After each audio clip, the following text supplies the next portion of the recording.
German farmers are protesting new measures that would skyrocket their fuel costs in an already struggling and highly regulated economy.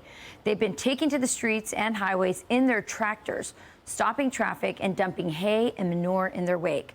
So what can American farmers learn from their revolt? Here to discuss is senior policy analyst at the Consumer Choice Center, Bill Wirtz. Bill, thanks for joining us this morning. I think, this is obviously happening in Germany, but these policies are coming from sort of this globalist mindset. And so, indeed, I do believe they're coming to America. Explain to us exactly why they're, what the German farmers think the government's trying to do them. Are they trying to just tax them, or are they actually trying to take their land? What's the deal here? Well, so the German farmers are absolutely right to be angry here, because for the last few years and decades, both the German government and the European Union government has essentially been taking away all the rights for them to use certain pesticides, and that has reduced their yields. And now they're coming back and saying, you also need to increase the taxes on tractors and diesel. So these farmers are really struggling. They don't see the future for them. As consumers, we want good food products and we want them at a good price. But for that, we also need farmers that stand on solid financial ground. And I just don't see the German government currently understanding that. What I don't understand is why any government or entity, international organization would want to mess with the food supply. Well, the problem is that they're under pressure to reduce their carbon dioxide emissions, and they try to blame all of this on the farmers. And what they do is they export those emissions to other countries.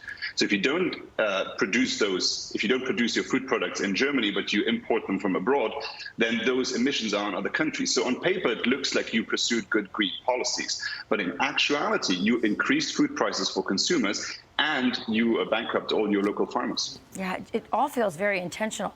I'm glad we have these images up, Bill, because I was blown away when I saw this on social media. I immediately reached out to our producers on this show to say, we've got to do this story because we know that there's a war on farmers here and that these policies are coming to America.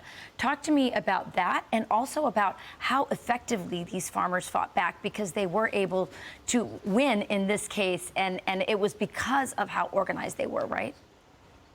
Yeah, the German government is now seeking a compromise with the farmers, and it shows that if farmers mobilize and organize and protest, they can actually be victorious. The same happened in the Netherlands just last year.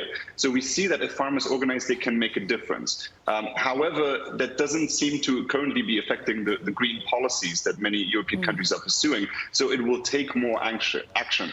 But it also shows that American farmers, they do have a voice also. Currently, the U.S. has a not as regulated system, but a lot of Democrats I see are arguing for very similar policies that we currently see in Europe.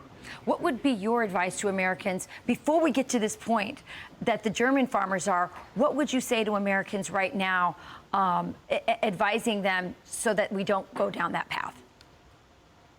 I think all of us need to understand that we come from families that were agrarian families for the longest time. We all have a background in farming to some extent. And I think we need to recognize that and support farmers in what they need. We also need to put this as a focus for presidential debates. I don't see this currently being asked of candidates running for president. We need to make this a key focus, because how we can afford food, what the quality of our food is vitally important. Nutrition is vitally important. We need to talk about these issues more, especially now with the Iowa caucus coming up.